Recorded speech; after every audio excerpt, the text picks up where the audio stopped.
दयालु भूषण। गांव में भूषण नाम का एक आदमी रहता था जो अपनी दयालुता के लिए प्रसिद्ध था। वो अक्सर कहा करता था, आप दूसरों की मदद करेंगे तो भगवान आपकी मदद करेंगे। उसकी दयालुता की कहानी हर जगह फैल गई थी। भूषण करीब 35 साल का था और उसके चेहरे पर हमेशा मुस्कान रहती थी। उसकी पत्नी समीता भी उसकी दयालुता से प्रभावित थी। एक दिन जब भूषण अपने छोटे से घर में खाना बना रहा था, तभी एक भिखारी ने दरवाजा खटखटाया। भिखारी की प्रार्थना, बेटा मुझे कुछ खाना दे दो, मैं पिछले 2 दिन से भूखा हूँ। अरे अंकल, अंदर आइए। आप मेरे साथ बैठिए और खाना खाइए। नहीं, इतना खाना हम दोनों के लिए काफी नहीं है। खाते हैं, कोई बात नहीं, मैं भी भूखा रहूंगा। उस गरीब आदमी की आंखों में आंसू आ गए और बोला, बेटा तुम सचमुच महान हो। भूषण ने अपनी थाली भिखारी की ओर बढ़ा दी। भूषण की दयालुता देखकर भिखारी ने उसकी प्रशंसा की और प्रार्थना की, भगवान आपको हमेशा खुश रखें। ऐसे दानी लोग आजकल कम ही होते हैं। भोजन की तलाश। भिखारी के जाने के बाद भूषण को भूख लगी। उसने रसोई में जाकर डिब्बा खोजा, लेकिन उसमें एक दाना भी नहीं था। वो सोचने लगा कि हमें कहीं से खाने पीने का इंतजाम करना होगा। भूषण ने सोचा कि वो अपने खेत से सब्जियां लाएगा, लेकिन उसके पास भी समय नहीं था। उसने कुछ काम करने का निश्चय किया ताकि उसका भी पेट भर सके। मदन लाल का अवरोध। भूषण जब घर से बाहर निकला तो उसकी नजर गांव के मदन लाल पर पड़ी। मदन लाल बहुत चिंतित लग रहा था। अरे मैं आपकी मदद करने के लिए यहाँ हूँ। थोड़ी सी मदद कर दो, मेरा काम जल्दी हो जाएगा। जरूर, आइए साथ मिलकर काम करें। दोनों मिलकर खेत से बोरियां घर तक ले गए। एक मदद का हाथ। काम खत्म होने के बाद मदन लाल ने भूषण से कहा, बहुत बहुत धन्यवाद भूषण भाई, अगर आप नहीं होते तो मैं इन बोरियों को ढोते हुए रात बिता देता। कोई बात नहीं, मुझे मदद करने में खुशी होगी। लेकिन भूषण के मन में भूख का ख्याल आया और उसने जल्दी से घर जाकर कुछ खाने के लिए लाने का सोचा। लेकिन उसकी दयालुता ने उसे फिर से किसी की मदद करने के लिए प्रेरित किया। पड़ोसियों का झगड़ा। अगली सुबह भूषण ने अपने पड़ोसी बराजू को रोते हुए सुना। वो तुरंत बाहर आ गया। बुर्जू, तुम अपनी पत्नी को क्यों पीट रहे हो? मेरी इच्छा, आप बीच में आने वाले कौन होते हैं? भूषण ने बरजू का हाथ पकड़कर रोका। देखो, सुबह सुबह इस तरह झगड़ा करना ठीक नहीं है। सारा गांव देख रहा है। बिरजू ने उसकी एक ना सुनी और अपनी पत्नी को जोरदार तमाचा जड़ दिया।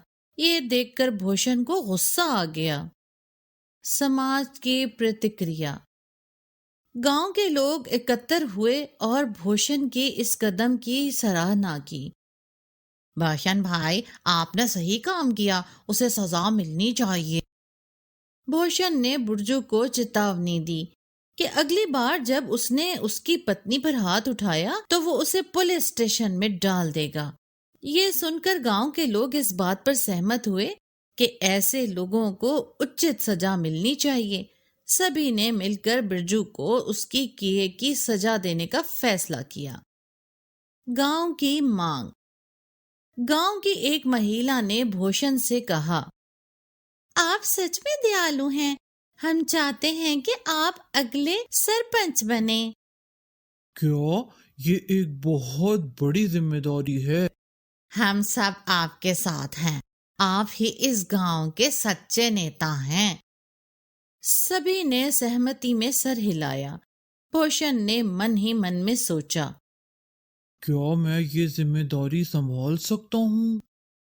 लेकिन उन्होंने ये भी कहा, अगर आप सभी मुझ पर विश्वास करेंगे तो मैं इसे स्वीकार करूँगा।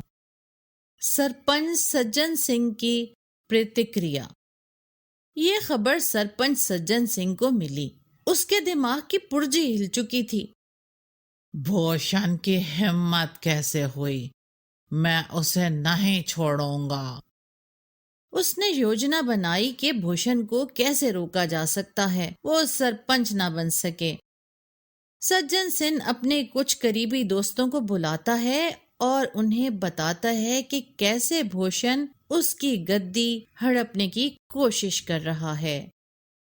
चुनाव। गांव में चुनाव हुए और भूषण को सरपंच बना दिया गया। उसकी नेक नियति और ईमानदारी को देखकर सभी गांव वाले उसका समर्थन कर रहे थे। आप लोगों ने मुझ पर भरोसा किया है, मैं इसे अच्छे से करूँगा। हर कोई उसकी सराहना कर रहा था। वो सोचने लगा कि अब मैं अपने गांव के लोगों के लिए कुछ कर पाऊंगा। धोखा। राशन वितरण के समय सरपंच सिंह ने मिलावट की। गांव वाले चिंतित थे। भूषण, तुमने हमें धोखा दिया। मैंने ऐसा कुछ नहीं किया, ये सरपंच का काम है। लेकिन गांव वालों ने उसकी बात नहीं मानी और उसे गांव से बाहर निकालने का फैसला किया। भूषण का दिल टूटा, लेकिन हिम्मत नहीं हारी। उसने निश्चय लिया कि वो अपना स्पष्टीकरण प्रस्तुत करेगा। भूषण की वापसी। गांव से बाहर निकाले जाने के बाद भूषण एक पेड़ के नीचे बैठकर सोचता है। मैं गांव वालों का भला चाहता था, लेकिन उन्होंने मुझे धोखा दिया। वो अपने गांव की यादों में खोया हुआ था। कुछ दिन बाद सरपंच के नौकर ने बताया कि भूषण ने आत्महत्या कर ली है। अब मेरा रास्ता साफ है। लेकिन असल में भूषण गांव लौट आता है और सच्चाई का सामना करता है। वो सरपंच की पोल खोल देता है और सभी ग्रामीण उसकी दयालुता और सच्चाई की प्रशंसा करते हैं। भूषण फिर से अपना कर्तव्य निभाने की कसम खाता है और सभी ग्रामीणों से माफी मांगता है। आखिरकार भूषण को सरपंच की कुर्सी सौंपी गई और सभी ने मिलकर एक नए अध्याय की शुरुआत की। अब गांव में आनंद और शांति थी और भूषण ने सभी को सच्ची दयालुता की शिक्षा दी।